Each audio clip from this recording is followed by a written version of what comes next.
Bihari Radha Bihari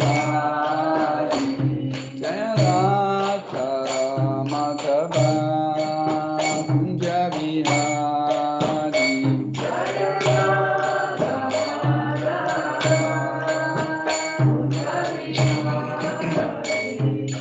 Gopi Jana Vala Pha Girivaradhari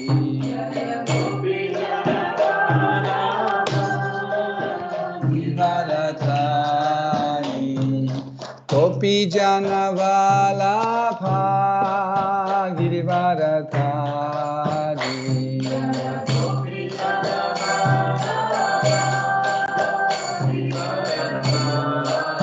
Yasodhanandana Vraja Jana Ranjana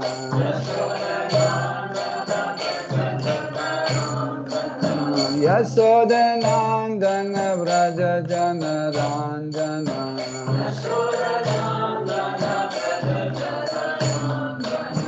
Jamuna Tira Vanachari Jamuna Tira Vanachari Jamuna Tira Vanachari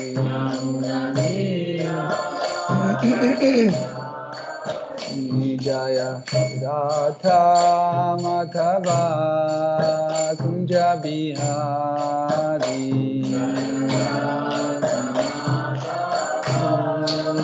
Kunja Bihari Jaya Radha Madhava Kunja Bihari Jaya Radha Madhava Kunja Bihari Gopi Jana Vala Pha Girivaradhari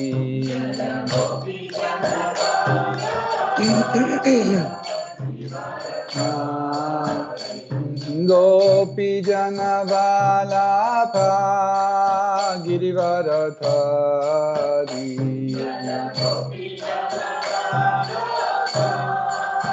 Girivaradhari Yasodhanandana Vraja Jana Ranjana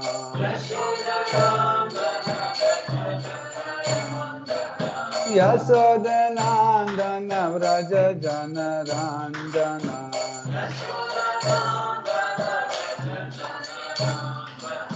Jamuna Tira Vanachari Jamuna Tira Vanachari Jamuna Tira Vanachari Jamuna Tira Vanachari Jaya Radha Madhava Kunja Bihari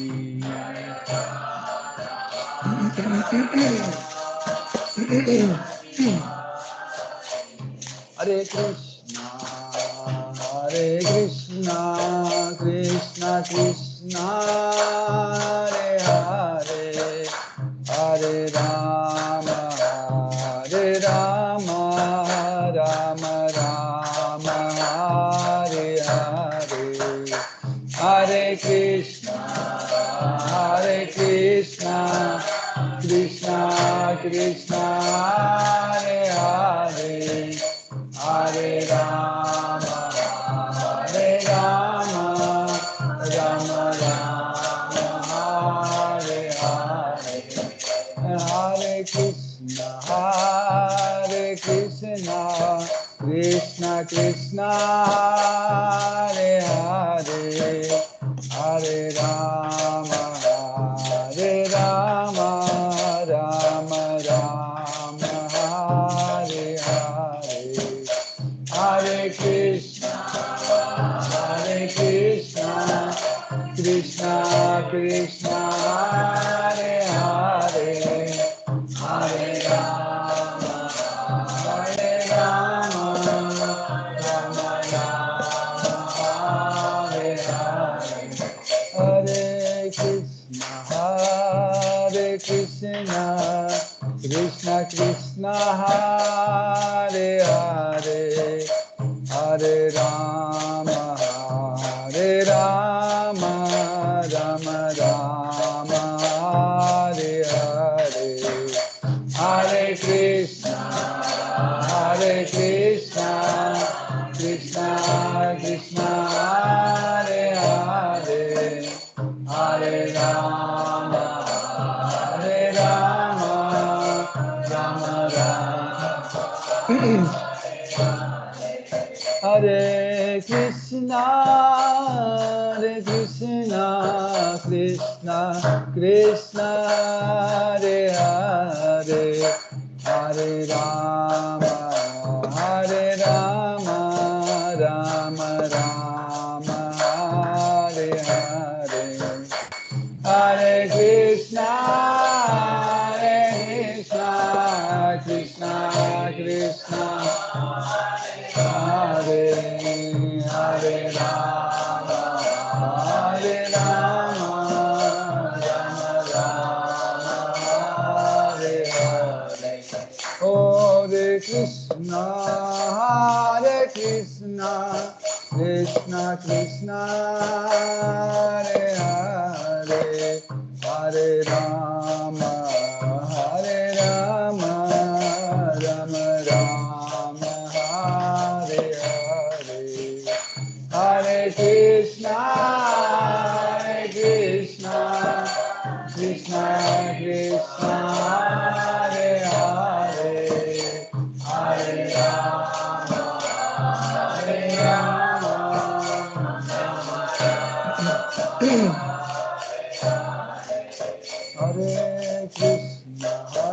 Hare Krishna Krishna Krishna Hare Hare Hare Rama Rama Rama Hare Hare Hare Krishna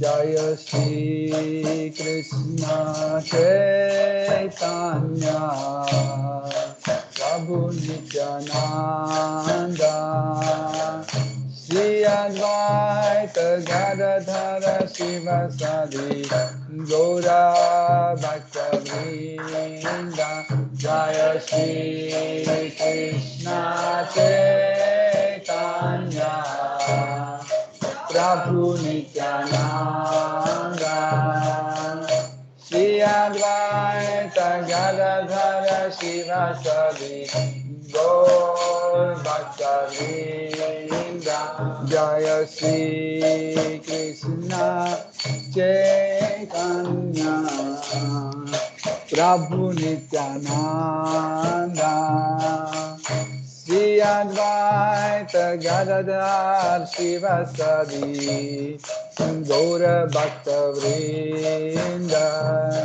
Shri Krishna Chaitanya Prabhu Nityananda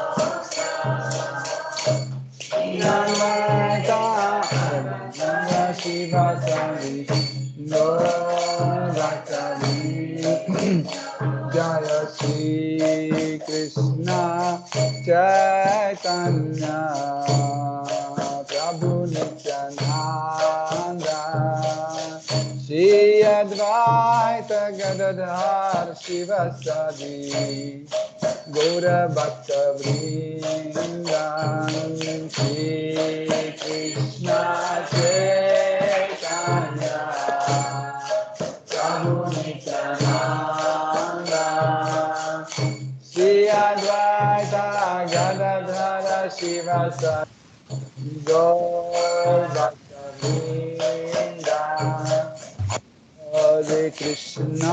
Hare Krishna Krishna Krishna Hare Hare Hare Rama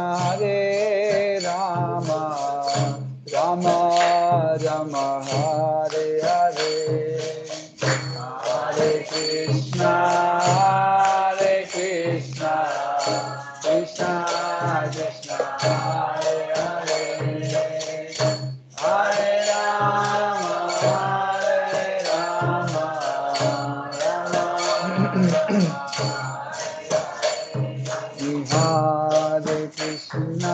Hare Krishna Krishna Krishna Hare Hare Hare Rama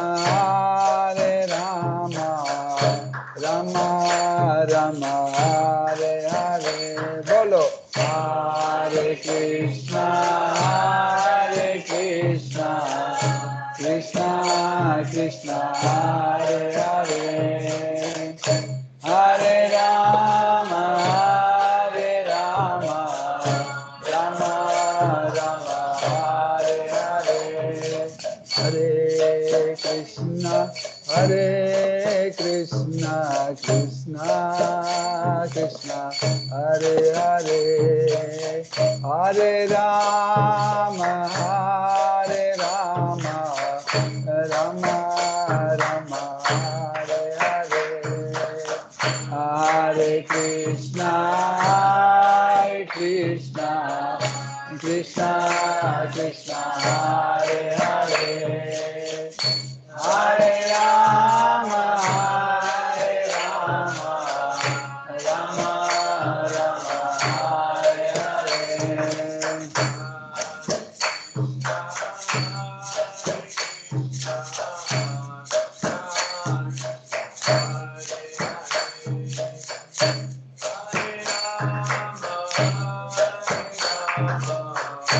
Rama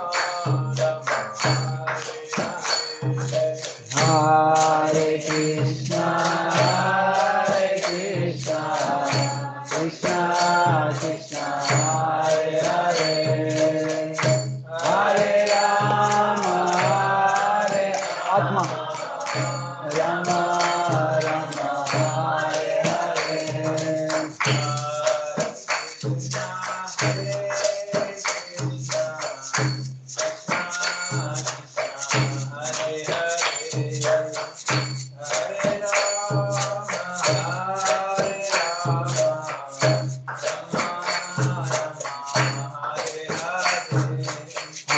Hare Krishna Krishna Krishna Hare Hare Hare Rama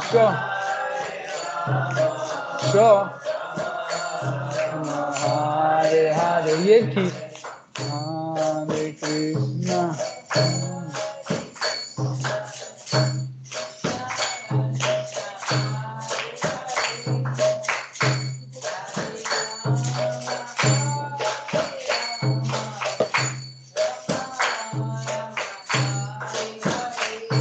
Hare Krishna Hare Krishna Krishna Krishna Hare Hare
Rama Rama Hare Hare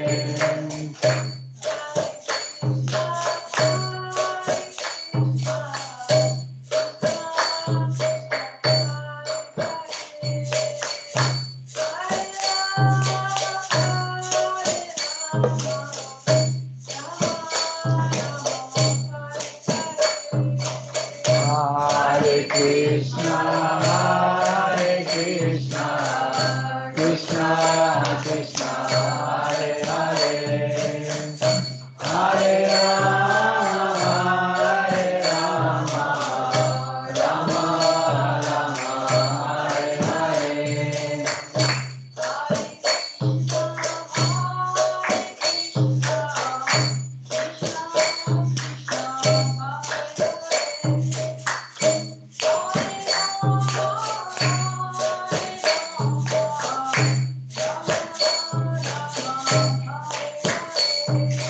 Hare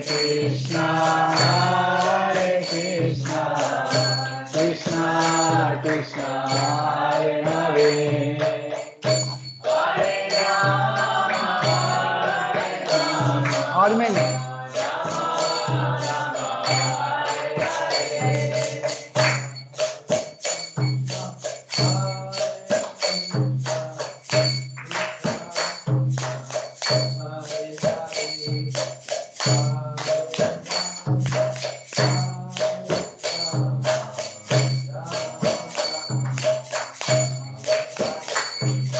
Hare Krishna, Krishna Krishna, Hare Hare, Hare Rama, Rama Rama, Hare Hare.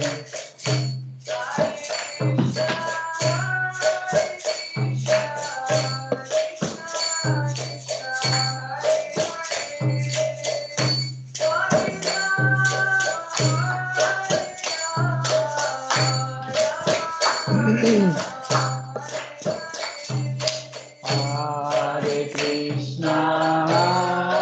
Krishna, Krishna Krishna, Hare Hare.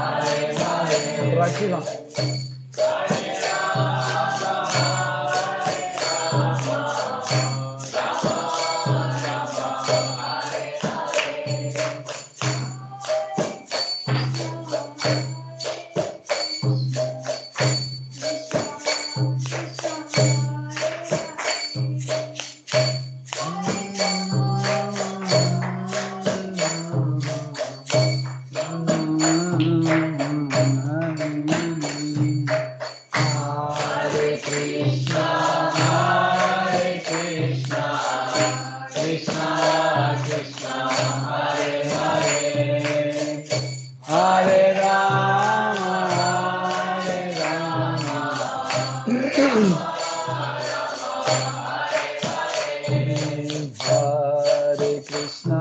Hare Krishna, Krishna Krishna, Hare Hare, Hare Rama, Rama Rama, Hare Hare, Hare Krishna, Krishna Krishna, Hare Hare, Hare Rama,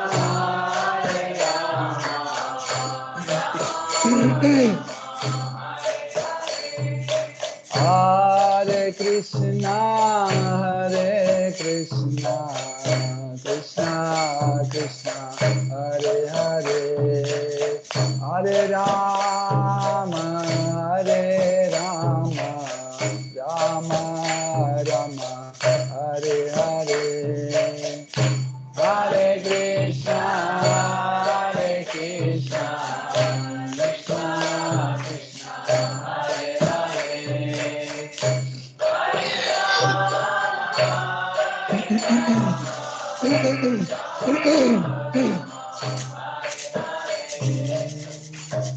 Jai Shri Sai Gaura Premanande Hari Hari Bol. शिशिरात परिशीश्वर की जय ऋषि नीता सचित अद्वैत चंद्र गदधार शिवासि गौर भक्त वृंद की जय जय सीताराम लक्ष्मण हनुमान भरत शत्रुघ्न की जय श्री राधा गोविंद की जय श्री जगन्नाथ स्वामी पतित पावन की जय श्री जगन्नाथ श्री बलदेव श्री माता सुभद्रा देवी की जय श्री श्री गौरांग निताय गोसाई की जय श्री श्री गौर निताय की जय श्री श्री लक्ष्मी नरसिंह प्रहलाद महाराज श्री सुदर्शन छात्र की जय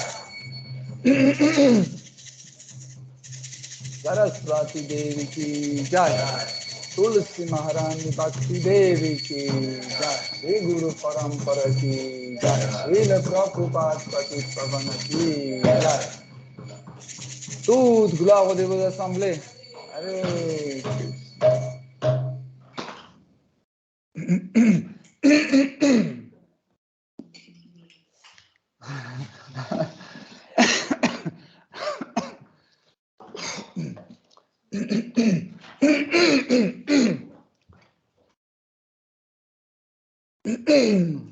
Om Ajnana Timirandasya Janandana Salakaya Chaksurun Militam Yena Tasmai Shri Gurave Namaha Chaitanya Manobishtam Stapitam Yena Bhutale Svayam Rupa Kadamayam Dadam Svapadanti Deham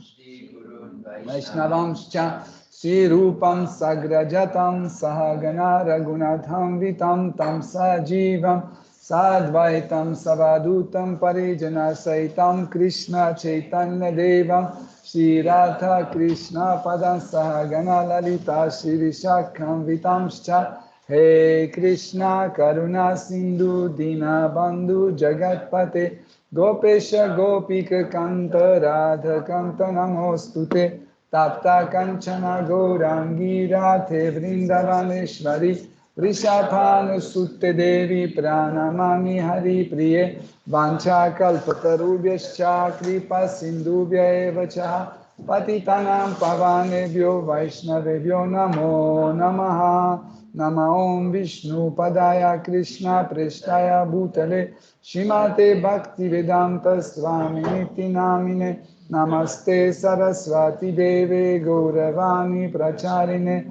Nirvishesha Shunyavadi Paschatya Desha Tarine Jai Shri Krishna Chaitanya Prabhu Nityananda Shri Advaita Gadadhara Shivasadi Gaura Bhakta Vrinda Hare Krishna Krishna Krishna Hare Hare Hare Rama Rama Rama Hare Hare Hare Nama Eva Kevalam Kalunasteva Nasteva Gatiranyataham Om Namo Bhagavate Vasudevaya Om Namo Bhagavate Vasudevaya Om Namo Bhagavate Vasudevaya Om Namo Bhagavate Vasudevaya Om Namo Bhagavate Vasudevaya Om Namo Bhagavate Vasudevaya Hare Krishna, chers dévots, nous continuons à étudier Srimad Bhagavatam. Donc, on est en 4e chant, 16e chapitre, à partir de verset 21. 19. Ok. 19. Si vous le dites. Ok, verset 19. Ayam tu sakshat bhagavam stri athisha kutastha atma kalaya vatirna yasmin avidyarachitam nirarthakam pashyanti navantam api pratyam. Traduction. Ce roi est le maître des trois mondes, et il est directement doté de pouvoir par Dieu, la personne suprême. Immuable, il est une incarnation du suprême, connu sous le nom de Shakti-Avesha Avatara. Âme libérée, dotée d'un savoir parfait, il n'accorde aucun sens à toute la variété de ce monde matériel, puisqu'elle se fonde sur l'ignorance. Teneur est portée par sa divine grâce, Srila Prabhupada. Les récitants de ces prières décrivent ici les qualités spirituelles de Prithu Maharaj. Ces qualités se trouvent résumées par les mots Sakshad Bhagavan, lesquels indiquent que Maharaj Prithu est directement le Seigneur suprême et qu'il possède ainsi d'innombrables qualités. Du fait qu'il était une incarnation de la personne suprême, nul ne pouvait égaler les qualités uniques de Prithu Maharaj. Le Seigneur possède pleinement 6 perfections, et le roi Prithu avait été doté de pouvoir de façon à être capable de manifester ces mêmes perfections dans toute leur plénitude. Le mot Kutastha, signifiant immuable, est également riche de sens. Il existe 2 catégories d'êtres vivants, les Nityamukta et les Nityabadhas. Le Nityamukta n'oublie jamais sa position de serviteur éternel de Dieu, la personne suprême.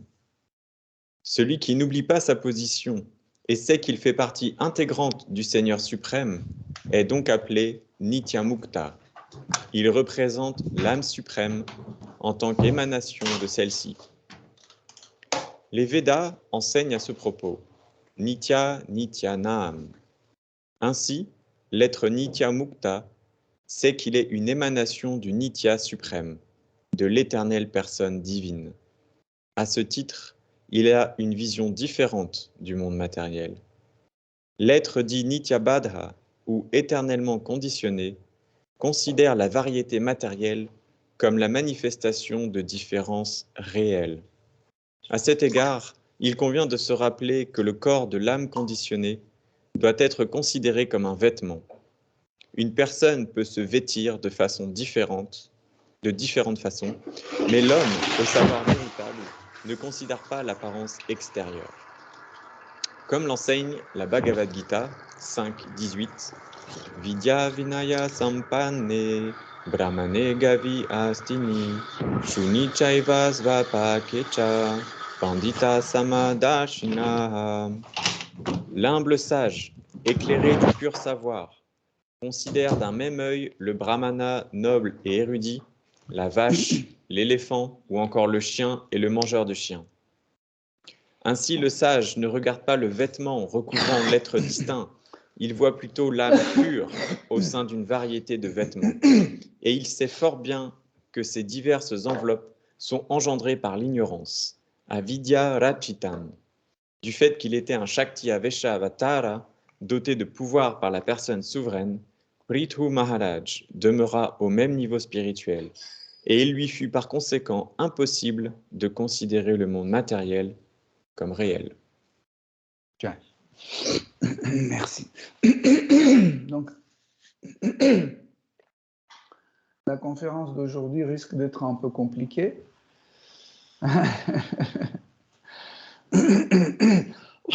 Parce que jusqu'à ce verset, les chanteurs glorifiaient les qualités de Prithu Maharaj. Et là, dans ce verset, il en fait, honore Prithu Maharaj comme de la personne suprême sous la forme de Shakti Avesha Avatar. Et dans les teneurs reportées, Srila Prabhupada explique les différences. Bon, il n'explique pas tout, il explique juste un peu la différence entre les êtres vivants. Donc, c'est un sujet important qu'on doit un peu connaître, parce que si on ne comprend pas ce sujet, ce tattva, dans les études de Srimad Bhagavatam plus tard, on va arriver à un impasse, à un mur, et on va rien comprendre. Donc, le monde matériel ainsi que le monde spirituel, ainsi que le Brahman impersonnel, En réalité, il y a trois mondes. On parle toujours de deux mondes. On parle de monde matériel, monde spirituel, mais aussi il y a un troisième monde, c'est le Brahman impersonnel ou Brahma Jyoti, la radiance de Krishna, qui est notre plateforme d'existence, en fait. Donc, dans tous ces trois mondes sont remplis par les êtres vivants. Et ce qui est étonnant, que tous ces êtres vivants, ils se trouvent dans un être vivant. Parce que Krishna est aussi un être vivant. Vous ne pouvez pas considérer Krishna comme un être mort, ou comme un être pas vivant, ou un être, je ne sais pas, temporairement existant. Non. Donc, ce principe des êtres vivants dans un être vivant se répète en fait sous la forme de, si vous vous souvenez, on a parlé de la géométrie fractale, hein, quand une forme répète encore sa propre forme en entier. Bon, on a donné le principe de brocoli. Vous vous souvenez, on a dit que quand on prend une brocoli, donc chaque branche de brocoli, c'est une brocoli. Si vous la coupez, vous agrandissez, vous allez voir que c'est comme une brocoli. Et chaque branche de brocoli a différentes brocolis qui donnent des différentes branches, et chaque branche, c'est aussi une brocoli. Donc, il répète toujours la forme initiale. Ça veut dire le principe initial est répété tout le temps. Comme par exemple l'arbre aussi, qui a un tronc, ce tronc donne des autres troncs, des troncs donnent d'autres troncs, et ça se répète à l'infini. Okay? Donc, ce principe, vous pouvez voir même, par exemple, chaque être vivant est composé des êtres vivants. Par exemple, si vous prenez un homme, son corps est composé de cellules et des autres êtres vivants qui habitent son corps, des bactéries, des microbes, mais aussi chaque cellule, c'est un être vivant. Okay? Donc, cela veut dire c'est que un être vivant est habité par un être vivant. Mais aussi, si on creuse encore, chaque, par exemple, bactérie est composée aussi des autres êtres vivants qui rentrent dedans. Et comme ça, à l'infini. Okay? Donc, mais qu'est-ce que c'est la compréhension d'un être vivant qui est considéré comme un être vivant? C'est une individualité ou un être distinct. Ça veut dire, quand je suis différent des autres, je peux me considérer comme un être vivant. Comme je suis différent de Georges, donc ça veut dire, lui, il est un être vivant, moi, je suis un être vivant. Donc, là, cette idée, en fait, cette idée doit être vraiment réalisée pour comprendre qu'est-ce que c'est un être vivant.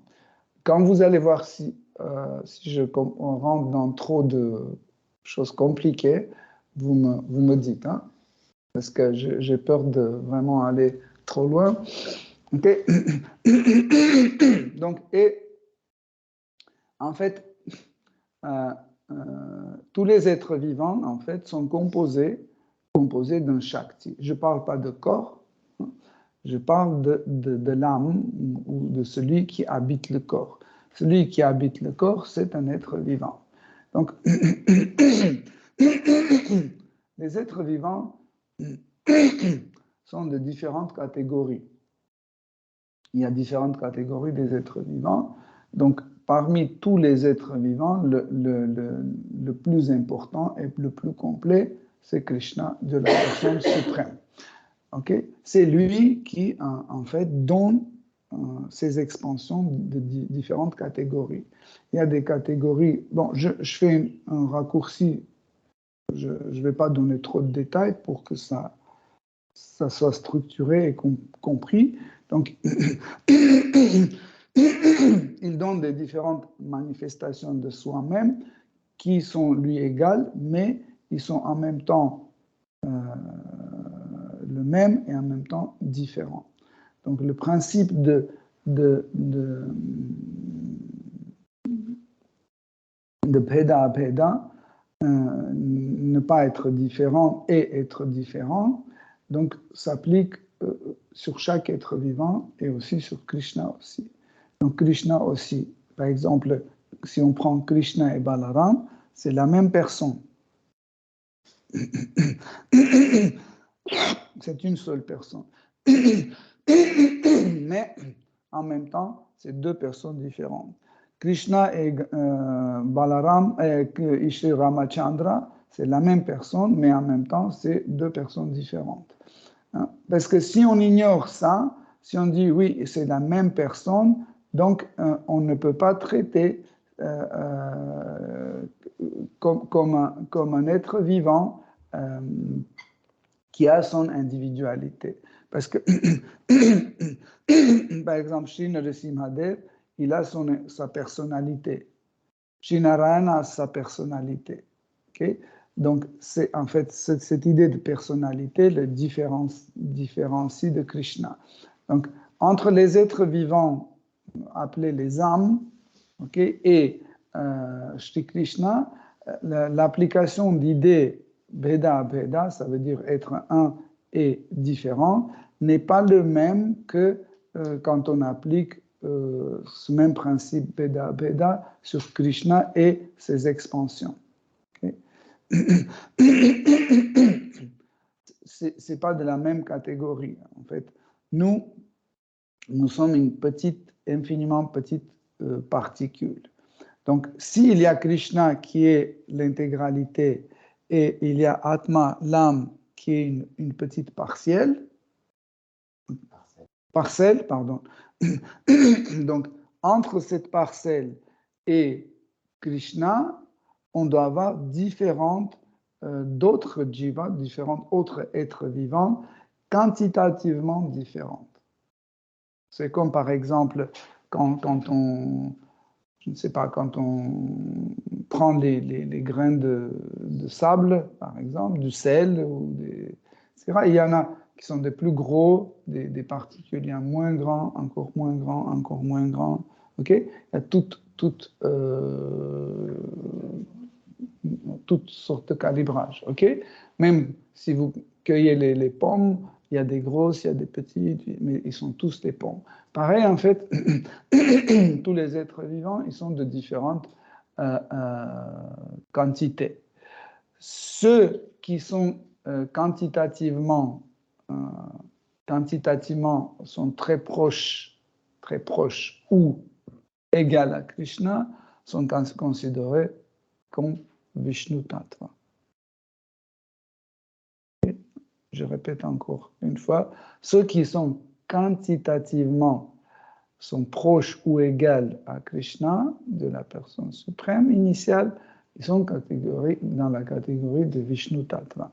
Pourquoi on a dit quantitativement et pas qualitativement? Parce que s'il n'y aura pas la différence de qualité, en fait, donc on parlait de la même personne.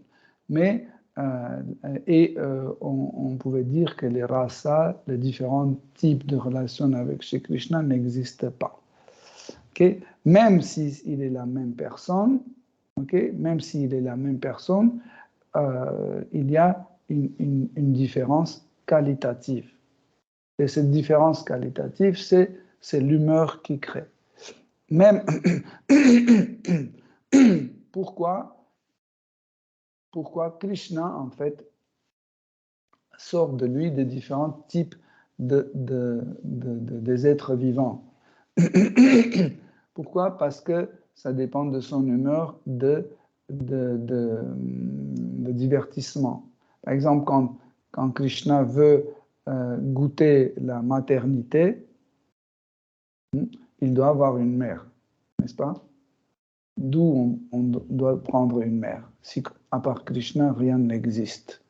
Hein? Où vous pouvez trouver?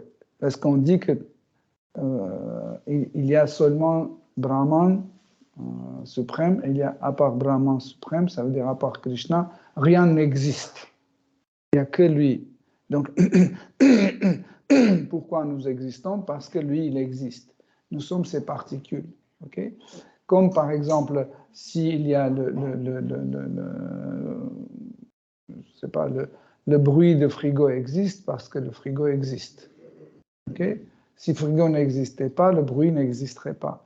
Donc pareil, les êtres vivants existent parce que Krishna existe. Okay? Donc,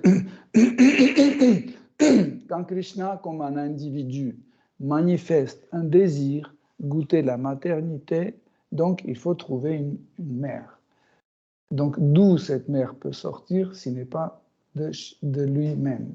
Donc ça veut dire la maternité comme une énergie existe en Krishna.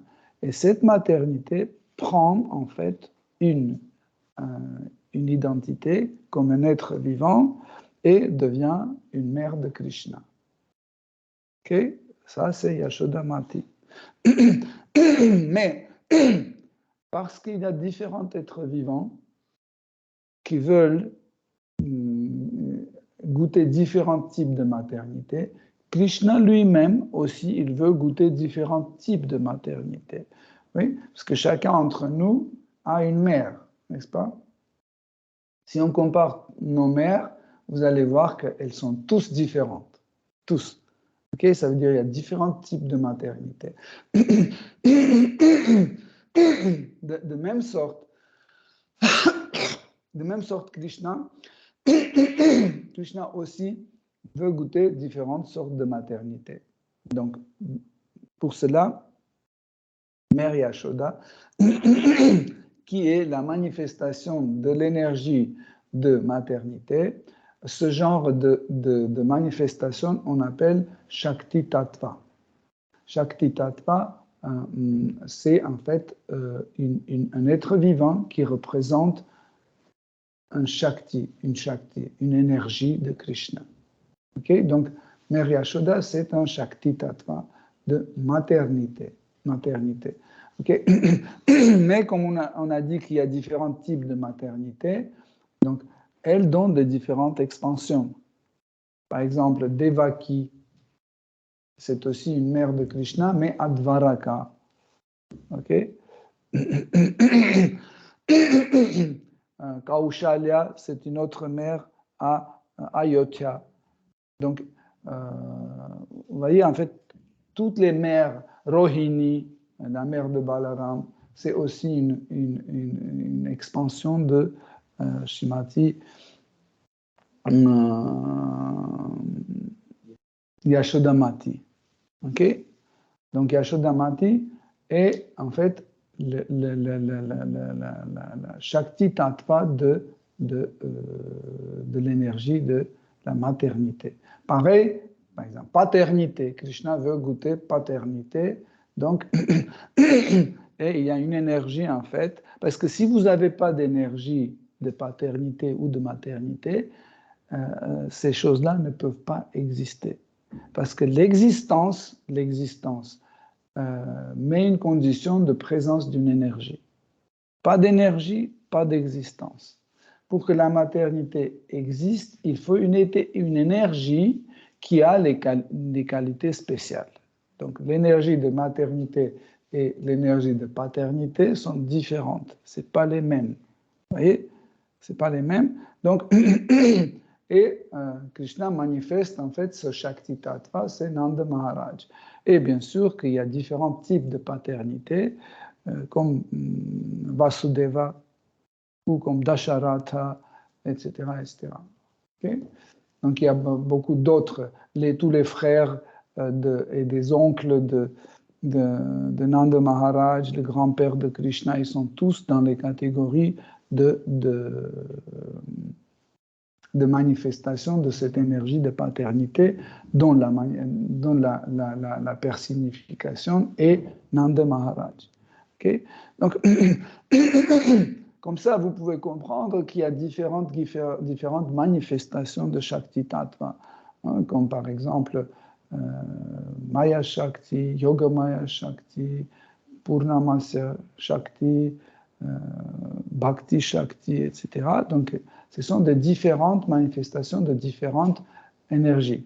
Quand l'énergie est grande, mais n'est pas égale à Krishna et représente une des qualités de Krishna, donc elle est considérée comme Shakti Tattva.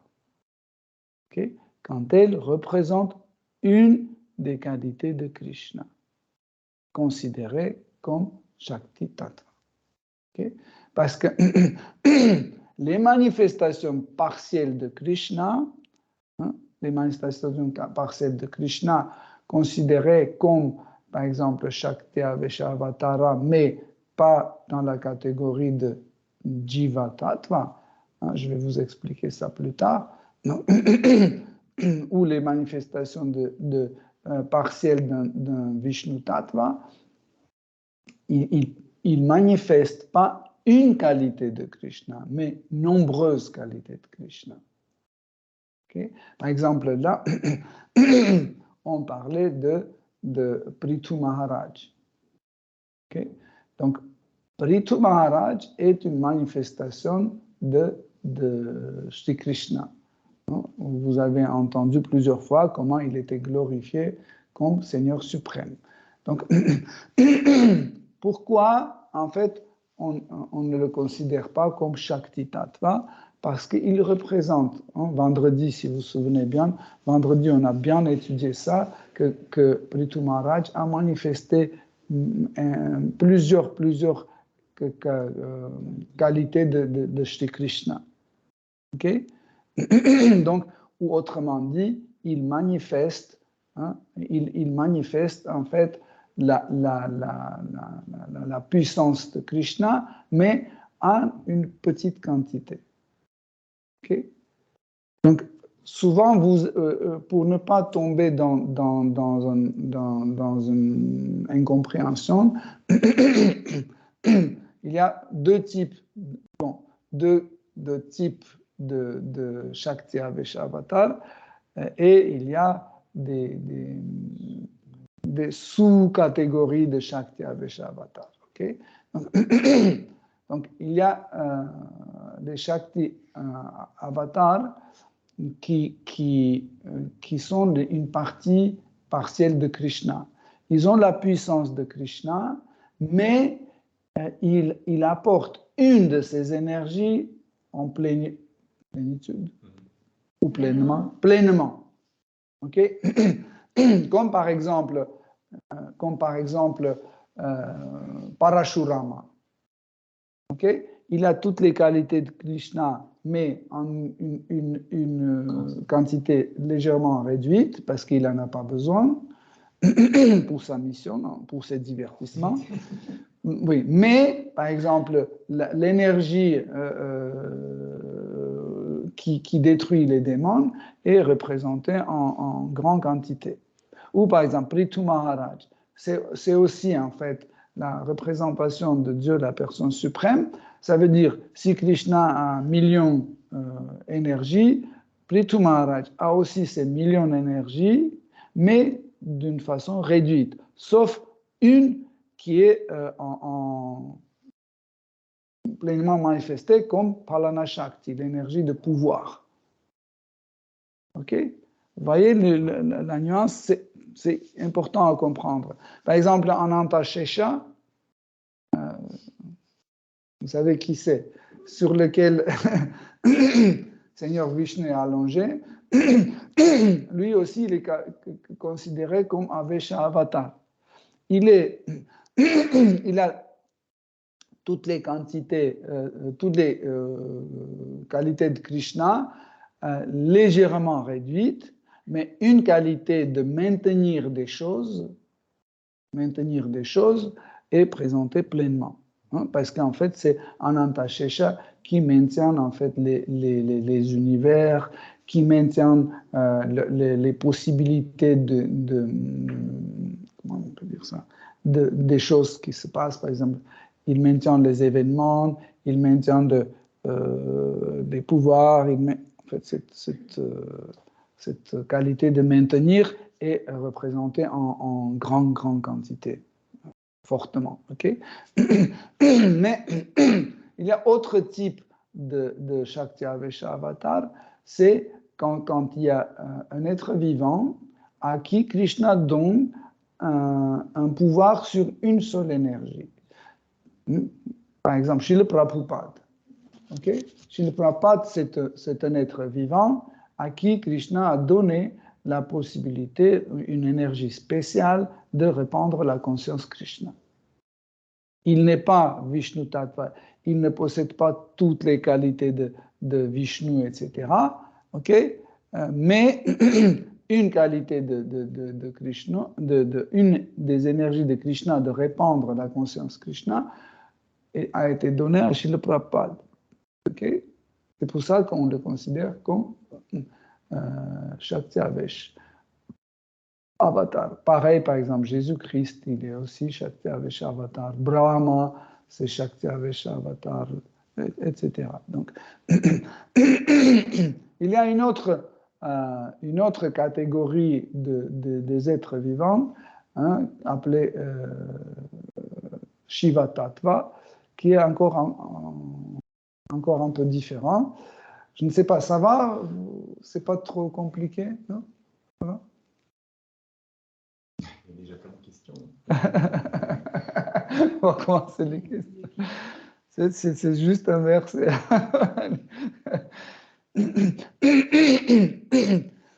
Donc, Shiva Tattva, c'est une autre catégorie. On ne le considère pas comme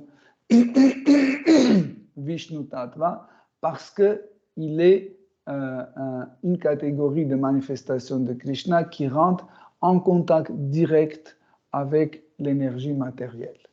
Tous les autres Vishnu Tattva, ils ne rentrent pas en contact direct avec l'énergie matérielle. Okay? Voilà pourquoi, en fait, il est dans une autre catégorie appelée Shiva Tattva. Okay? Donc, par exemple, Srimati Radharani. Srimati Radharani est une manifestation, tout le monde connaît Srimati Radharani. Donc, Srimati Radharani est la manifestation de l'énergie interne de Sri Krishna.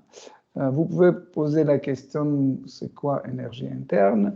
On appelle la même énergie, on appelle l'Adini Shakti ou l'énergie de plaisir. Okay? Donc, l'énergie de plaisir. Et en fait, cette énergie interne de Krishna est manifestée d'une façon personnifiée. Elle est manifestée comme Srimati Radharani. Mais en fait, Srimati Radharani, à son tour, donne des différentes manifestations d'elle-même, comme par exemple Chandravali, comme Rukmini, comme les autres épouses de Krishna, Dvaraka, Sita Devi, Srimati Sita Devi est aussi une manifestation de Radharani. Les gopis, ce sont des manifestations de Radharani. Lakshmi Devi est une représentation de tous les autres Lakshmi habitant à Vaikuntha sont représentants de Srimati Radharani, ces manifestations. Okay? Ainsi que Durga Devi ou Parvati, l'épouse de Shiva, est aussi une manifestation de Srimati Radharani. Voilà pourquoi les dévots ne doivent pas dire « Oh Maya, je te déteste. Oh l'énergie matérielle, tu es mon ennemi. » C'est faux, parce que c'est nous qui sommes ennemis de l'énergie matérielle, et puis ce n'est pas l'énergie matérielle qui est notre ennemi. Parce que l'énergie matérielle, ou Durga Devi ou Parvati, est l'épouse de Seigneur Shiva. Et elle fait bien son service dévotionnel. C'est nous qui avons de mauvaises qualités. C'est comme imaginer que je suis un criminel, je fais un crime, et les policiers m'attrapent, ils me mettent des menottes, ils m'amènent à force, avec de force, ils me ramènent en prison, et je dis, voilà, regarde, ils sont mes ennemis. Oui, mais pourquoi ils ne sont pas des ennemis des autres, parce que c'est moi qui est le criminel. Pourquoi il ne touche pas les autres? Parce que c'est moi le criminel. Pareil, on parle de Maya, de l'énergie matérielle, comme quoi elle est mauvaise, etc. Non, c'est nous qui sommes mauvaises. Dès qu'on commence à faire un crime, okay, l'énergie matérielle se transforme en policier. Et tout de suite, elle arrive et elle nous règle nos comptes. Okay? Donc, en effet, nous devons comprendre que les variétés des êtres vivants, sont infinies, infinies. Hein? Soit au niveau de quantité, soit au niveau de qualité, c'est infini. Soit au niveau des catégories, c'est infini. Par exemple, quand on parle des rasa, rasa, c'est le goût de relation d'amour entre l'être vivant et Shri Krishna. Donc, donc on dit qu'il y a 5 rasas principales et 7 rasas secondaires, mais c'est juste une forme de classification, mais entre chaque 2 rasas, il y a infiniment d'autres types de rasas. Donc, je ne veux pas compliquer le sujet, mais vous pouvez imaginer que les êtres vivants sont de différentes catégories et différentes sortes, soit quantitativement, soit qualitativement. Voilà pourquoi, quand vous étudiez Srimad Bhagavatam et vous voyez par exemple Prahlad Maharaj et vous dites « je ne suis pas comme ça », Nanda Maharaj, non, je ne suis pas comme ça. Mère Yashoda, je ne suis pas comme ça. Gopi, non, je ne suis pas comme ça. Alors, mon type n'existe pas, alors on peut poser ce genre de questions. Bien sûr que ce type existe et c'est vous. Parce que chaque personne est unique et seule. Vous comprenez? Mais le principe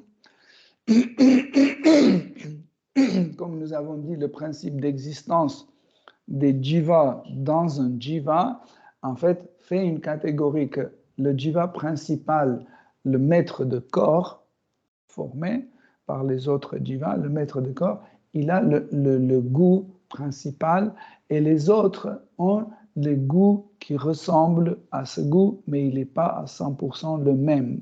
C'est pour ça que nous pouvons être les parties de corps qui est différent. Par exemple, les yeux, l'oreille ou la bouche, etc., etc. Donc, plusieurs personnes peuvent abriter le même corps, mais s'identifier avec une partie de corps selon notre personnalité. Ça va? Ok? Ça va? Et en fait, c'est une personne, mais en même temps, c'est distinct. C'est une autre personne. Par exemple, Srimati Radharani, elle ordonne à ses yeux de ne pas regarder Krishna. Elle dit, s'il vous plaît, ne les regardez pas. Et les yeux disent, non, on ne peut pas. On ne peut pas. C'est impossible. Elle dit, non, je ne veux plus vous voir. Ils disent, oui, mais nous, on ne peut pas ne pas regarder Krishna. Ou des fois, elle interdit ses pieds d'aller en rendez-vous avec Krishna, et les pieds disent, mais on ne peut pas ne pas aller, tu nous excuses, mais on doit y aller. Et la ramène à ce rendez-vous. Donc, donc ça, c'est un sujet extrêmement compliqué. Juste, je vous dis que ça existe pour que vous compreniez que c'est pas comme ça. Si vous ne trouvez pas un personnage dans Srimad Bhagavatam qui vous ressemble, ne pensez pas que votre place dans le monde spirituel n'est pas réservée. Elle est toujours là. C'était prévu depuis X temps. Éternellement, chacun a sa place dans le monde spirituel. Mais progressivement, on retrouve notre place quand on devient mûr. Comme par exemple les pommes, hein, avant d'être sur la table, ils doivent apparaître sur l'arbre, n'est-ce pas? Ils doivent grandir, mûrir, et après, ils se trouvent sur la table. Leur place sur la table est déjà réservée, mais on ne le voit pas là-bas. Pourquoi? Parce qu'elles ne sont pas encore mûres. Donc, pour cela, chaque âme passe une évolution, et cette évolution, ce n'est pas un changement de la personnalité. S'il vous plaît, essayez de comprendre. Ce n'est pas qu'on a une personnalité et cette personnalité change. Et ce n'est pas comme ça qu'on était dans un rasa et puis après on a changé ce rasa. OK? C'est toujours éternel parce que si on considère que rasa on peut changer, donc ça veut dire qu'elle n'est pas éternelle. Ça veut dire que rasa n'appartient pas au monde spirituel. Et donc c'est faux. Non. Mais en effet, on parle de Unati Garbha Rasa. Nous avons discuté ça quand on a... personne ne se souvient. On a parlé de ça quand on étudiait Prema Pradipa. Donc, c'était pas retenu. Et... oui, en fait, il y a Siti Rasa. Siti Rasa, c'est quand une race est déjà manifestée, hein, est manifestée sous sa forme, et ça ne change pas. Par exemple, Shantarasa, imaginez, c'est Shantarasa, le rasa neutre, ça se manifeste comme Shantarasa, et c'est toujours Shantarasa. OK? Mais il y a d'autres types, Unati Garbha Rasa, c'est quand ça se manifeste sous la forme de Shantarasa, mais cette personne n'est pas de Shantarasa, c'est temporairement manifesté. Hein? Et après, en mûrissant, ça manifeste les qualités de, par exemple, Dasya Rasa ou autre. Okay? Sauf Vatsala Rasa et Shringara Rasa. Ces deux-là, la rasa parentale et rasa conjugale, ils ne se transforment plus parce que, en fait, la rasa parentale, c'est une rasa qui est antagoniste et qui ne marche jamais avec rasa conjugale. Ils n'ont pas des points d'accroche ou des points d'harmonie. Okay? Comment comprendre si c'est pas rasa, pourquoi ça se transforme? Imaginez deux pommiers. Okay? Un pommier, c'est qui donne les pommes vertes. Comment il s'appelle?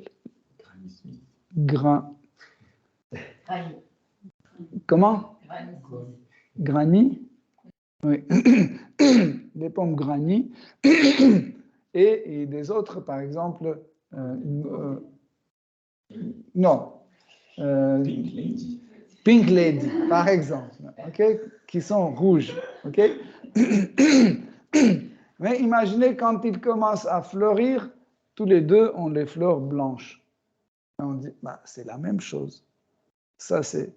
Et ça, c'est Pink Lady, et ça, c'est Pink Lady. Et après, ils donnent des fruits. Okay? Et on voit les pommes vertes ici et les pommes vertes ici, sur l'arbre. Et on dit, bah, c'est la même variété. Les deux, c'est Granny plutôt, et pas Pink Lady, parce que Pink Lady, c'est rouge. Okay? Donc, en grandissant, là, cet arbre reste, les pommes restent toujours restent vertes, et ces pommes-là deviennent légèrement jaunes, par exemple. Oh, on dit, OK, donc ça, c'est jaune, donc ça doit être golden. OK? Mais ça continue à grandir, ces pommes-là qui étaient grannies, hein, en vrai, ils ont continué à grandir, mûrir, etc., mais elles restent toujours vertes. Tandis que ces pommes-là, elles deviennent rouges. OK? Et quand ils sont déjà mûrs, ils ne changent plus. OK? Donc, vous voyez, donc, on les considérait au départ comme des granny, après on les a considérés comme les golden, après on les a considérés comme... c'est ça en fait, c'est pas le changement de rasa. OK? C'est qu'en fait, chaque rasa peut avoir certaines humeurs ou certaines qualités des races précédentes. Par exemple, dans Dasya Rasa, vous avez les éléments de Shanta Rasa. Okay? Tant que Dasya Rasa n'est pas complètement manifesté, on peut penser que c'est Shanta Rasa. Okay? Jusqu'au moment où Shanta Rasa commence à mûrir et ça se transforme en Dasya Rasa. Okay? Donc, c'est Rasa Tattva, c'est un peu compliqué, mais... Là où il y a le changement, il y a le début et la fin. Donc ça ne peut pas être éternel. C'est ça aussi le concept. Quand on passe à mûrir, il passe. Du moment où on dit qu'il y a un changement, donc il y a début et fin, et par rapport à l'éternité, ce n'est pas un début et fin, c'est des phases. Des phases. Par exemple, prenons un extase. Okay? Un extase comme Ashru Sattvika Anubhava. Quand quelqu'un, dans l'extase de relation avec Shri Krishna, commence à pleurer. Ok? Donc, c'est pas comme ça. Tu allumes et ça commence à couler, non? Au départ, il y a un truc qui vient, il y a une sensation qui vient. Okay? Après ces sensations, les yeux commencent à devenir rouges ou humides, et après, ça commence à couler. Et après, il y a le qui commence à s'ajouter dessus. Okay? ça se répète éternellement. Non, en fait, je parle de différentes phases. Non, là, l'exemple que tu as donné, oui. Ça veut dire ça arrive, après ça coule, et après ça peut rien se passer, après la personne... Oui, non, mais je donnais cet exemple, j'ai donné pour que tu comprennes, c'est que je parle des phases. Et au moment quand rasa arrive à son rasa, qui est l'état de rasa déjà mûr, ça veut dire formé, après ça ne change pas, ça revient au siddhi rasa. C'est comme les autres, comme Shanta Rasa qui ne change pas. Okay? Parce que Shanta Rasa aussi, ce n'est pas que dès le départ, elle est manifestée. Rasa. Par exemple, oui, justement, c'est la manifestation progressive de Rasa. C'est comme je dis, la Grani ou Pink Lady, c'est une variété qui, dès le départ, ça. Mais tant que ça commence à mûrir, c'est là où on voit des différentes phases. Éternellement. Et après, oui, éternellement. Par exemple, prenons quelqu'un qui est dans Dasya Rasa. Dès le départ de son existence éternelle, il est toujours dans Dasya Rasa, qui n'est pas manifesté. N'est pas manifesté, ça ne veut pas dire qu'il n'existait pas un jour. Non, ça commence à être manifesté petit à petit, petit à petit. Et ce processus est très long.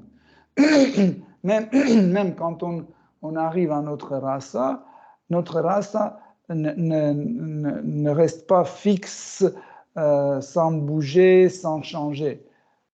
Elle reste toujours notre rasa, mais ça mûrit, ça mûrit, ça mûrit, ça mûrit, ça devient encore plus parfait, parce que Krishna change, l'être vivant change aussi. Et c'est rasa qui change, sa nature qui change, la nature évolue toujours, parce que Krishna est en constante évolution. Et si âme ne suit pas ce principe, si l'âme n'est pas dans une constante évolution, les relations entre Krishna et les êtres vivants ne seront pas possibles. Rasa ne va pas marcher. Par exemple, dans le monde matériel, vous avez remarqué, par exemple, deux personnes font amitié autour de, je ne sais pas, jeu d'échecs. Okay? Ils sont amitiés, chaque fois ils se rencontrent, ils se voient, ils font le jeu d'échecs, etc. Et il y en a un qui a aussi d'autres intérêts, etc. Et l'autre continue à rentrer dans les échecs encore, il étudie encore les différentes parties, etc. Et quand il se voit avec son copain, il voit que ce n'est plus intéressant avec lui parce que son niveau est différent et il n'a rien à partager. Tandis que l'amitié, c'est le principe de pranaya, c'est le principe d'égalité. Je prends juste cet exemple pour vous expliquer.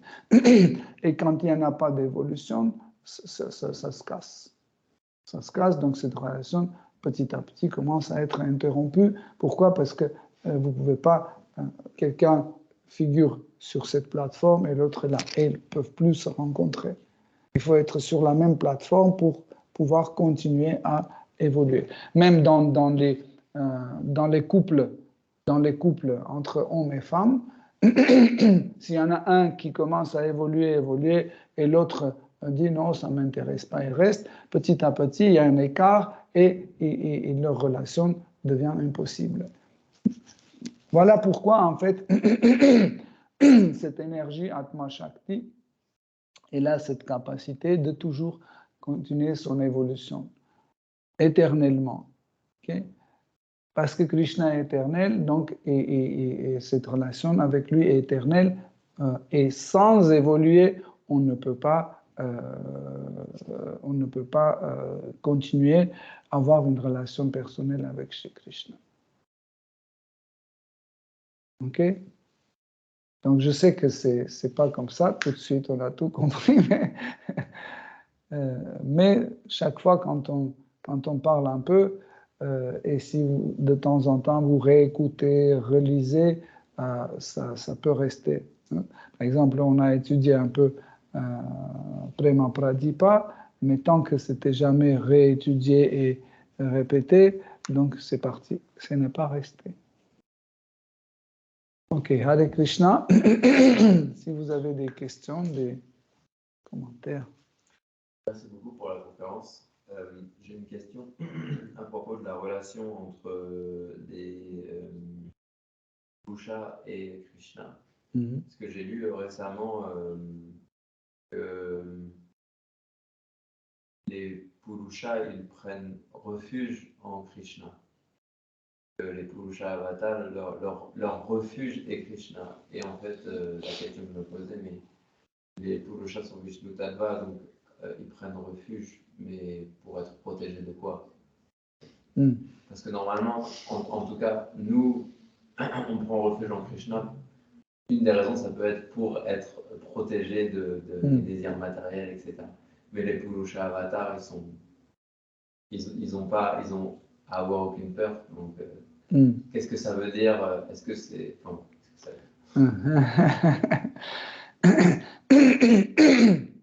Donc, il y a, si on veut partager en gros en trois parties, donc il y a Adipurusha. Adipurusha, c'est le jouisseur suprême. Non. Originel. Voilà, originel. Le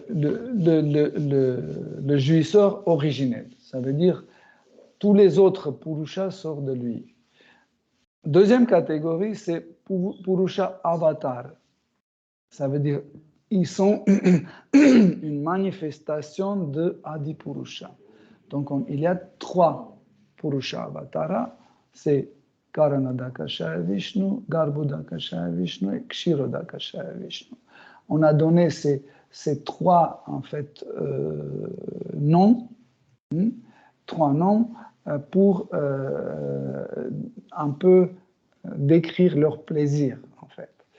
Karanadakashaya Purusha Avatara, Karana veut dire la cause. La cause parce que où on dit Karanadakashaya Vishnu, on appelle aussi Mahavishnu. il est allongé sur l'océan causal. Okay? Donc en fait, c'est le sujet de son jouissance, de sa jouissance. Okay? C'est être la cause. En fait, jouer ce rôle d'être la cause. Par exemple, à Vrindavan, Krishna, il jouit pas de cette idée qu'il est la cause de tout et de tous. Il est complètement indifférent pour ça. Mais parce que Krishna est Adi Purusha, c'est pas seulement qu'il est jouisseur initial, mais tout type de jouissance lui appartient. Donc, Adi veut dire aussi tout type. Ça veut dire qu'il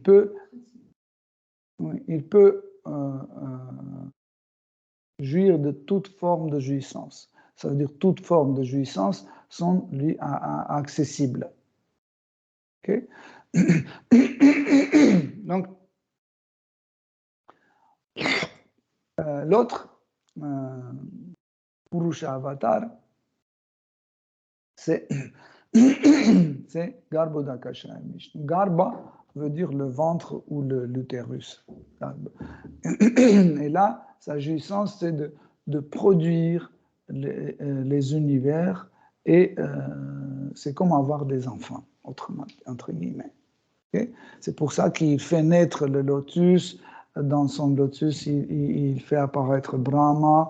Dans le tige de lotus, il crée les univers matériels, les planètes, etc. etc. Okay? Donc, ça, c'est Garbhodakasha Vishnu ou Garbhodaka Purusha Avatara. Okay? Troisième Purusha Avatara, c'est Kshirodakasha Vishnu. Kshira veut dire le lait, parce qu'il est allongé dans l'océan de lait. C'est un autre sujet, en fait, de sa jouissance. Okay? Il se jouit de cette présence dans l'océan du lait et participer à ce genre de divertissement, okay? Avec les autres êtres vivants.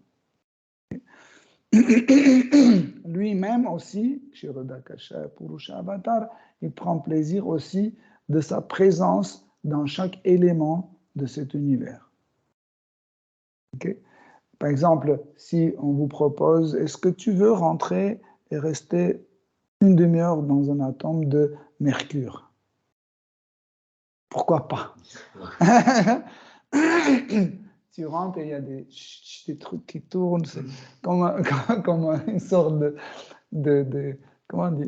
d'attraction, une barre d'attraction, un truc comme ça. Et en même temps, c'est fer, c'est une autre molécule, je ne sais pas, iode, c'est une autre molécule, uranium, c'est une autre, et des différentes attractions, mais en même temps partout, tu vois, c'est aussi une forme de jouissance. Okay? C'est pour ça qu'il est en fait Adi Purusha, ça veut dire toute forme, toute possibilité. Hein?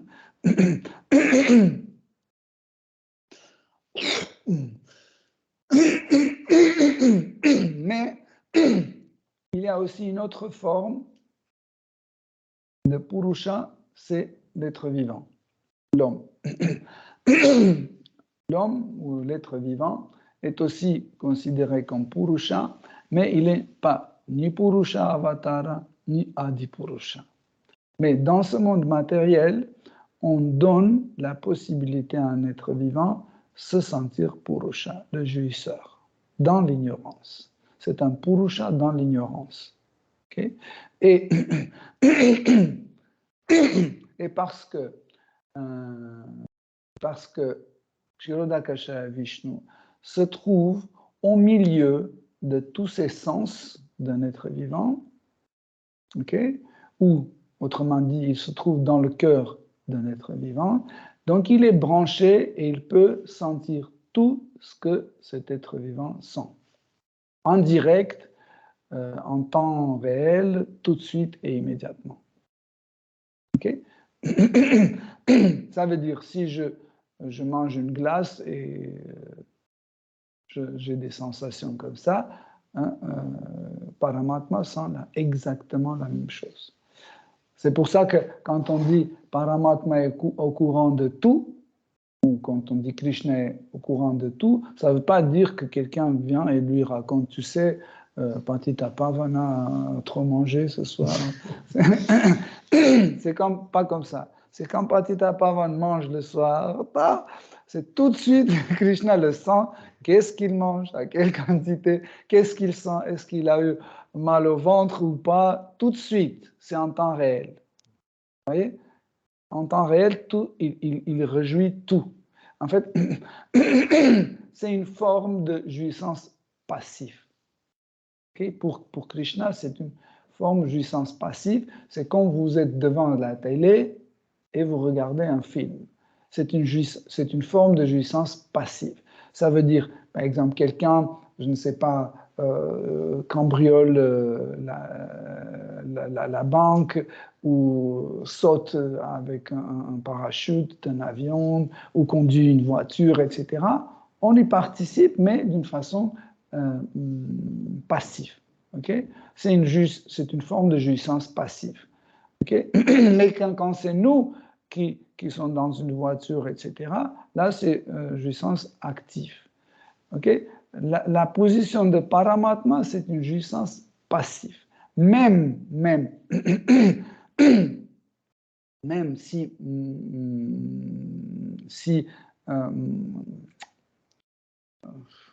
à l'aide de Paramatma, en fait, tout se passe. Par exemple, les processus se passent, le karma est appliqué, les gunas se divisent, ils font des compositions telle ou telle ou telle ou telle. Même dans cette position, Paramatma reste toujours passif. Hein? Comme par exemple quand vous êtes en train de regarder un film, mais vous augmentez le volume, vous faites plein écran ou réduit. Même votre intervention est considérée toujours comme une intervention passive, okay? Une jouissance passive. Okay? Donc, en effet, tous les trois jouissances de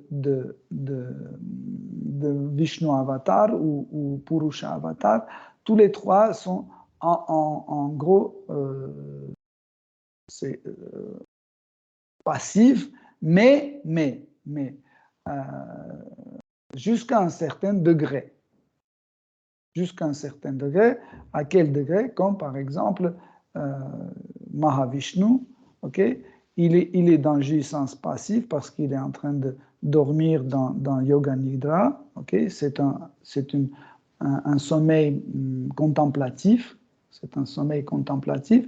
Et quelle est la partie active de jouissance active? C'est que pendant sa respiration de son corps, il émane les univers, différents univers. Quelle est la participation ou la partie de jouissance active de Garbhodakasha Vishnu? C'est quand il fait pousser le lotus de son nombril, par exemple, ou il parle avec Lakshmi Devi, il échange avec Lakshmi Devi, ou il tend ses pieds pour que Lakshmi les masse, etc. Ça, c'est une jouissance active un peu, mais toujours réduite. Okay? Kshirodakasha Vishnu aussi, il est allongé dans l'océan de lait, c'est une contemplation passive, en fait, une jouissance passive, mais il y a toujours un degré de jouissance active, comme par exemple quand Kshirodakasha Vishnu arrive pour sauver la vie de Gajendra, par exemple, ou quand il vient voir Kardama Muni et il était très ému et il a commencé à pleurer. Kshirodakasha Vishnu a manifesté l'extase Ashru Sattvika Bhava, par exemple. Okay? Cette manifestation d'extase aussi, c'est sa partie de jouissance active. Okay? Donc, voilà, en fait, tout ça pour qu'on fasse une structure de Purusha. En réalité, toutes les formes de Krishna, toutes les formes, peu importe, c'est Varaha, Avatara, Hamsa Avatara, Hayagriva, Narasimha, peu importe, ils sont tous Purusha parce que Krishna toujours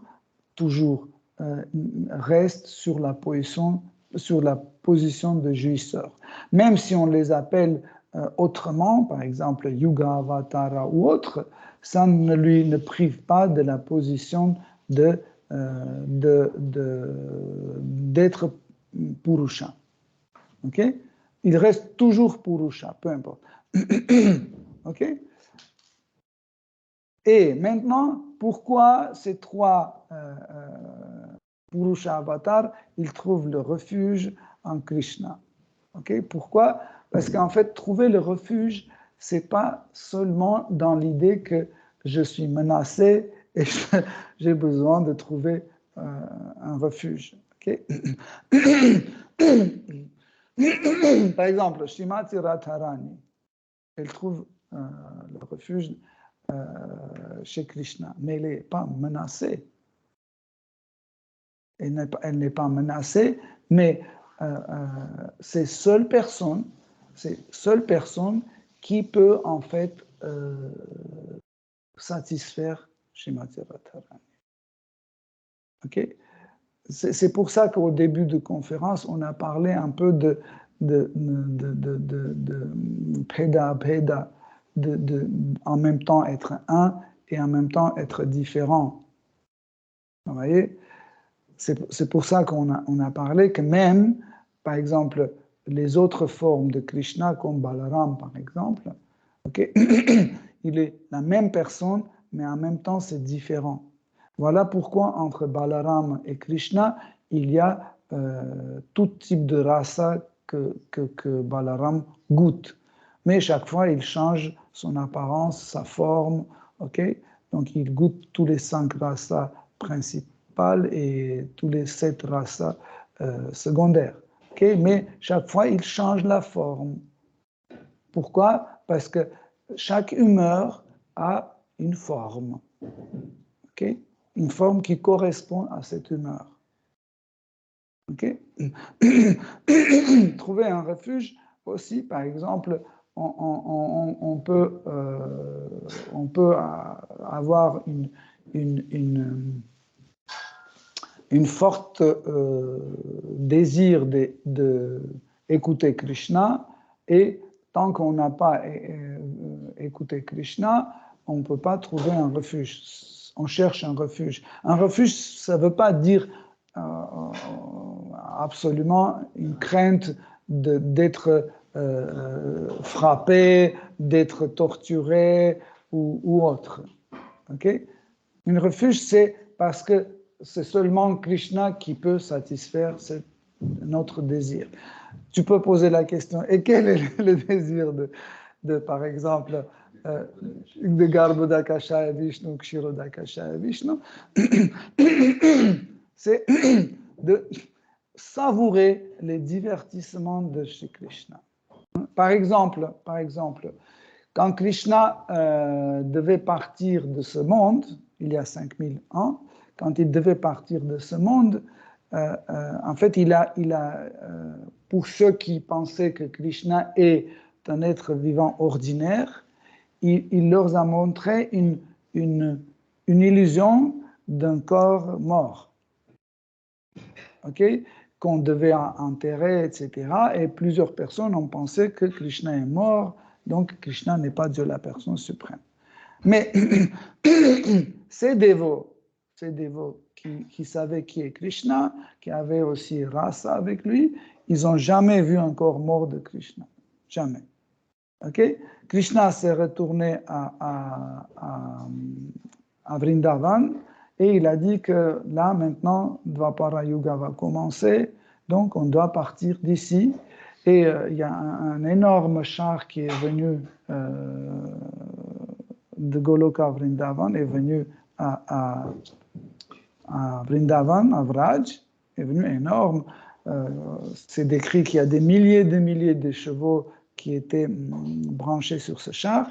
Et pendant que chaque habitant de Vrindavan prenait sa forme de Goloka et montait sur ce char, de corps de Shri Krishna, Vishnu et Lakshmi sont sortis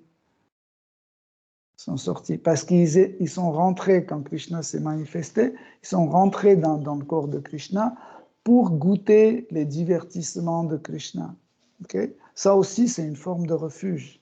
Parce que sans goûter ces désirs, ils ne sont pas protégés, ils ne sont pas bien. Tu vois?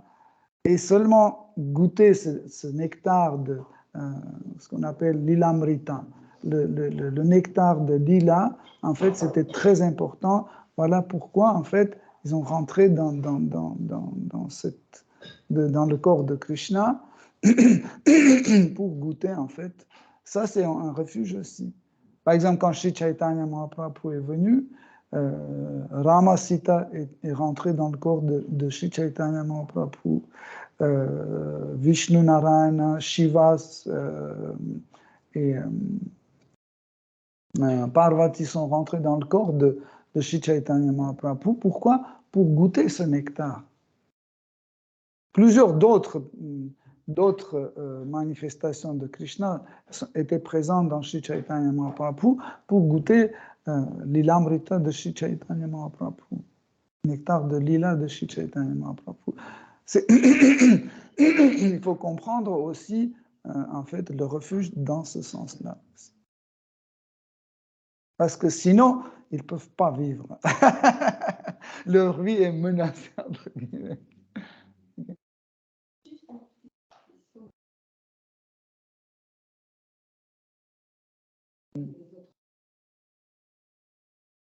Quand même, Krishna a fait le plus Purusha. Parce que le Purusha jouisseur, ça veut dire vraiment tout ce qu'il a décrit, tous quand même, il y a une partie de devoir et responsabilité. De la part de qui? De la part de qui? De Garudakasha, Vishnu, les autres Vishnu. Tandis que Krishna, vraiment, il était dans le sens jouisseur. Parce que pour nous, jouisseur, c'est quoi? Quand on fait n'importe quoi, on est en train de régler.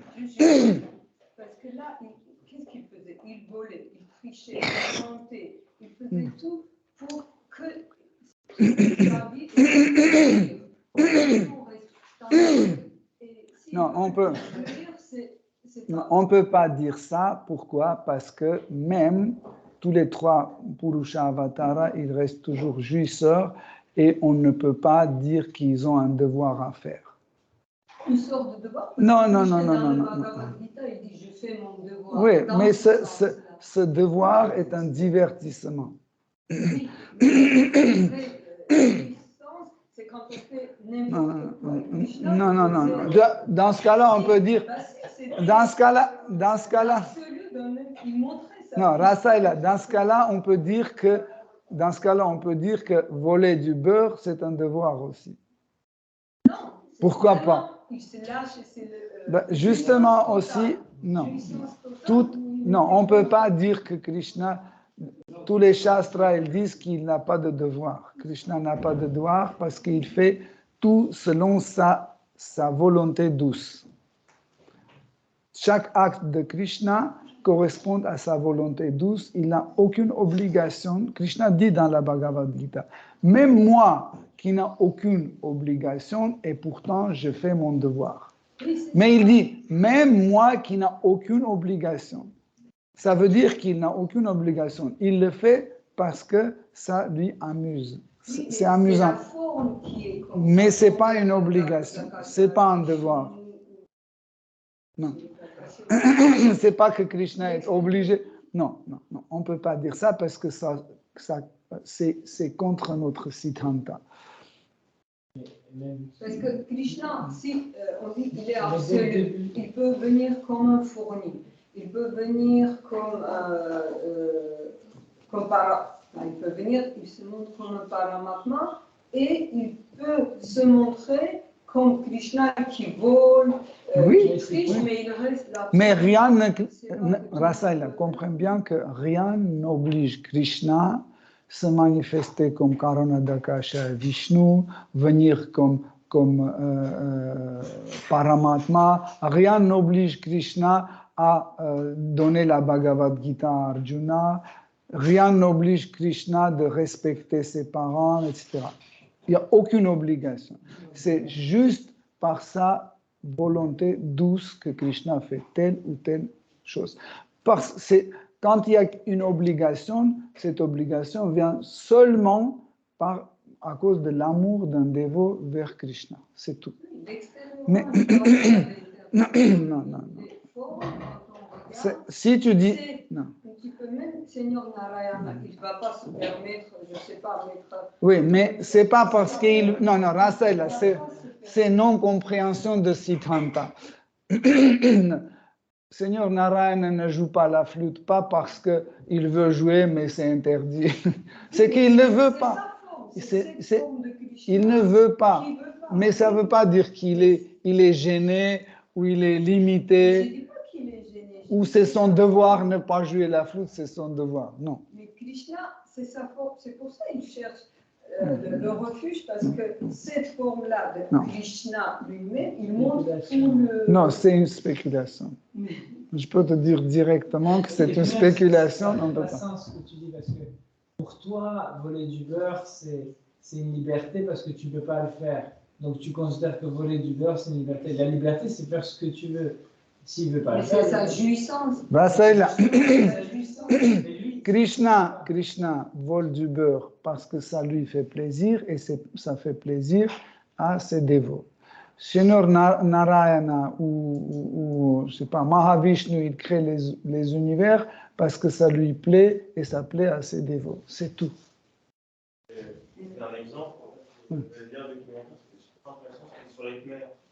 Pardon? Sur les Khmers. Sur les Khmers. Ah, Khmer. Au Cambodge. Oui. Et c'est une personne en fait qui a vécu en tant qu'enfant justement au Cambodge, dans une situation qui est vraiment compliquée. Et là-bas, il n'avait pas à manger. En fait. Et il a pris des images d'époque. Il a pris des marionnettes pour symboliser en fait sa famille et autres, en fait, les situations, pour expliquer toutes ces choses. Ce qui s'est passé par rapport à ça, c'est qu'il montrait qu'à un moment donné, ils avaient vraiment faim. Et du coup, ils voulaient voler en fait. Et là-bas, voler, c'est vraiment quelque chose de grave en fait. Et donc, tellement c'est grave, et les enfants, ils ne mangeaient pas et ça sont morts.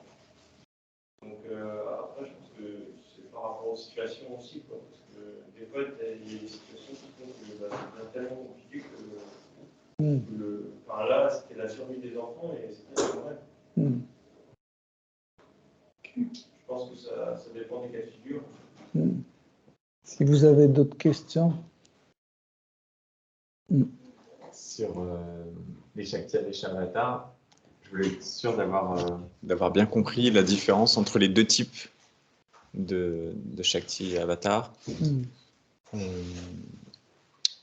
Et je voulais revenir sur la différence, par exemple, entre Prithu Maharaj et Srila Prabhupada. De ce que je comprends, Prithu Maharaj, il a toutes les qualités de Krishna dans une version diminuée, à part une, le pouvoir, qui est manifesté à 100%, on va dire. Et de l'autre côté, Srila Prabhupada, il a aussi une qualité qui est manifestée à 100%, mais il n'a pas le reste des qualités de Krishna. Est-ce bien ça? Il n'a pas toutes les qualités de Krishna. Oui, il n'a pas toutes les qualités de Krishna. Pareil, par exemple, prenons Shikapila Dev. Okay?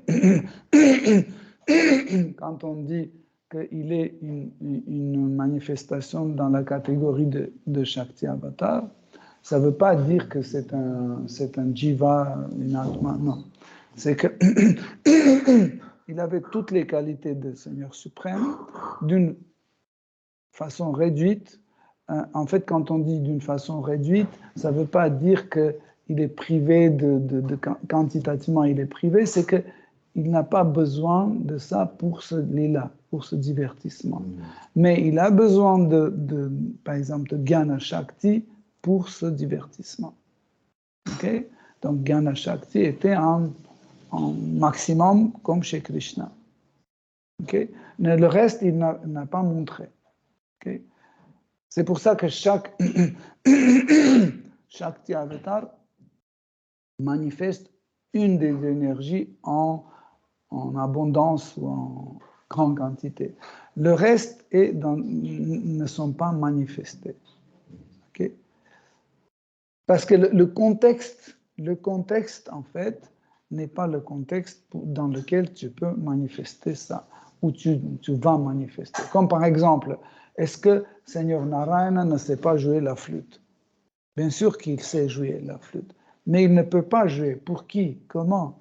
C'est comme par exemple, je ne sais pas, vous allez dans un casino où tout le monde est en train de jouer la roulette, ils mettent sur le chiffre l'argent, etc. Et tu commences à parler à Vishnu Avatar. Tu ne parles pas, pourquoi? Parce qu'à qui? Pourquoi?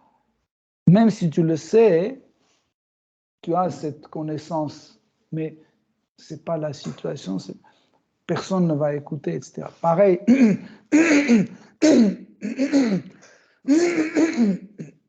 pardon. Sri Narayana, il peut jouer la flûte, il n'y a pas de problème. Mais pour qui? Dans quel contexte? Ce n'est pas son contexte. Ni pour lui-même, ce n'est pas le contexte, ni pour ses dévots, ce n'est pas un contexte. Parce que leur relation, en fait, c'est une relation où il ne va pas montrer, en fait, cette qualité. Chaque fois, Krishna montre une de ses qualités dans un contexte précis. Okay? Sinon, ce n'est pas la peine. Pourquoi? Par exemple, prenons la Bhagavad Gita. Okay? Krishna a manifesté en fait cette connaissance dans cette situation précise. Okay?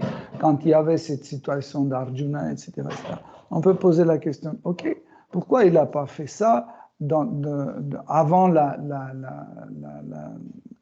bataille de Kurukshetra, quand il est allé chez Dhritarashtra, où il y avait une grande réunion, où tout le monde était présent, comme ça, il pouvait bien expliquer, et comme ça, la guerre n'aura pas lieu. Non, ce n'était pas le contexte.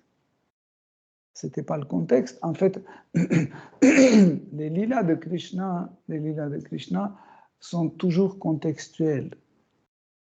En fait, pour qu'un lila se passe, un divertissement se passe, il faut tous les éléments de ces lilas.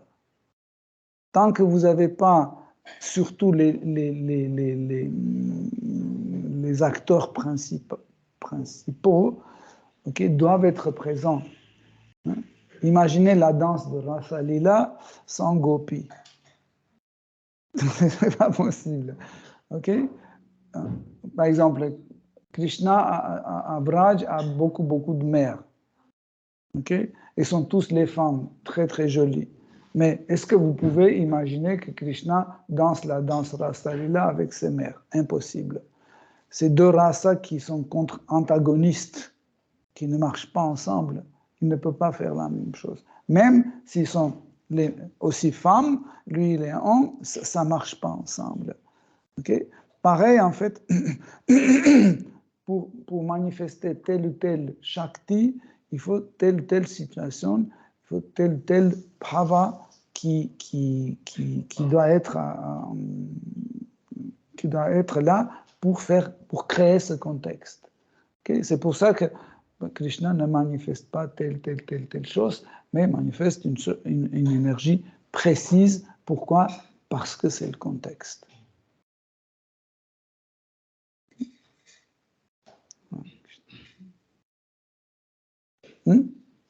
Après, j'avais une autre question, c'était sur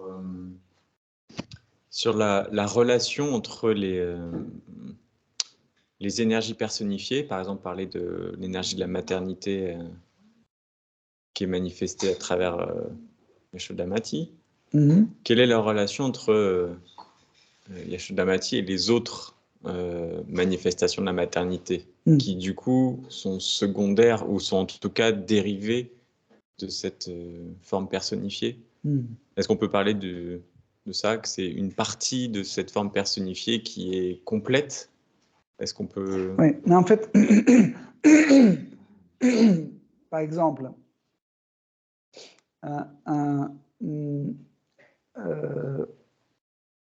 prenons par exemple Gopi. Ok, donc il y a Shrimati Radharani, il y a Chandravali, il y a Lalita, Vishaka, etc. Il y a infiniment de gopis. Et chaque gopi est une manifestation de Shrimati Radharani. Okay? Mais quand on a besoin d'un divertissement où il y a un accent, on a besoin de renforcer cette humeur, ce bhava. C'est pour ça que cette gopi doit être présente.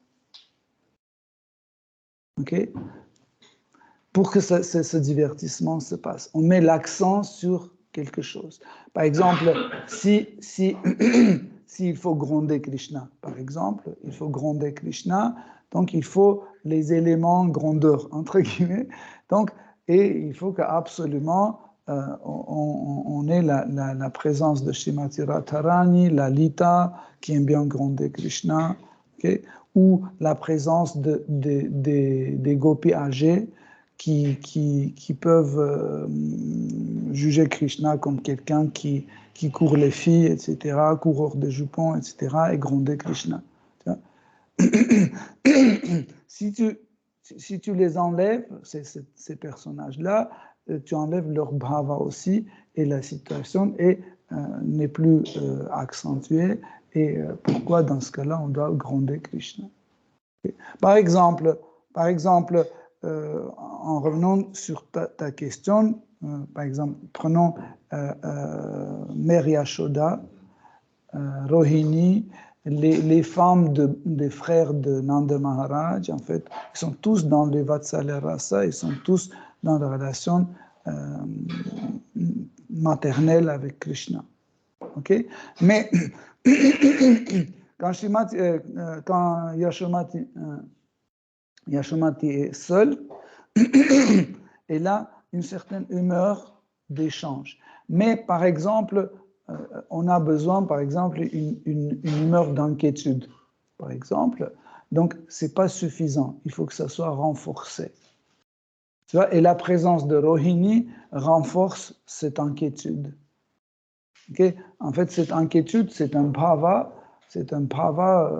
important, très très important, qui renforce en fait le bhava principal, le rasa. Okay? Donc, comme souvent les rasas secondaires, comme Bhayanaka rasa, qui est le sentiment, en fait, le rasa de la peur, en fait, hein, de la peur, qui peuvent renforcer Vatsalya rasa, la relation de maternité. Okay? En fait, ce n'est pas une peur pour soi-même, c'est peur pour Krishna. Okay? Et par exemple, dans l'épisode où Putana a enlevé Krishna, okay? Quand elle a pris sa forme initiale et elle s'est envolée, donc la présence de Rohini et les autres femmes à côté de Mère Yashoda, quand elles ont commencé à dire « Waouh, elle est horrible, elle est dangereuse, elle a pris Krishna », tout de suite, en fait, ils sont tous tombés dans l'extase de Pralaya, tu vois, dans les pommes, tu vois. En fait, la présence des autres ont renforcé, en fait, ce sentiment de bhaya, okay, de cette peur, et ils ont amené à extase Pralaya Sattvika Anubhava. En fait, cette extase arrive quand on ne peut plus supporter la dose d'une extase. Je ne sais pas si j'ai expliqué. Quand, par exemple, elles sont tombées en pompe parce qu'elles ne pouvaient plus en fait, cette extase de bhaya, de peur pour Krishna est arrivée au maximum où elle ne peut plus supporter. Et il tombe dans une autre extase. Ok, voilà pourquoi nous avons besoin de différentes manifestations de différentes personnes dans la même branche, entre guillemets, quand on a besoin de renforcer ou donner un accent ou ajouter une nuance, etc., ils peuvent se mettre ensemble aussi. Des fois même, elles ne sont pas ensemble, mais leur existence, par mémoire, peut renforcer aussi. Par exemple, quand un autre épisode, quand Krishna est parti à Mathura, et après Rohini est parti aussi à Mathura. Okay? Et elle était parmi les habitants de Mathura qui ne voulaient même pas entendre quelque chose sur les habitants de Vraj. Il y a une certaine catégorie, une petite catégorie des habitants de Mathura qui sont toujours au courant de ce qui se passe à Vraj et ils tendent leurs oreilles pour toujours écouter les news de Vraj, mais la majorité des habitants de Mathura ne veulent même pas entendre parler de Vraj, etc. Et Rohini, en fait, elle se souvenait toujours de Mère Yashoda, et chaque fois elle voulait raconter, en fait, elle voulait toujours raconter qu'elle aime beaucoup Krishna, etc. Et ça, c'était un bhava qui ne correspondait pas à bhava, ces personnes, ok? Mais chaque fois quand elle se souvenait de Mère Yashoda, en fait, à yoga, le sentiment de séparation était renforcé. Chaque fois quand elle se souvenait de Mère Yashoda, ce sentiment de séparation était encore plus fort et encore plus fort. Ok. Hare Krishna. Hare Krishna. Merci beaucoup pour votre attention, chers dévots. Shri Srimad Bhagavatam ki jai. Srila Prabhupada ki jai. Toute gloire aux dévots assemblés. Hare Krishna.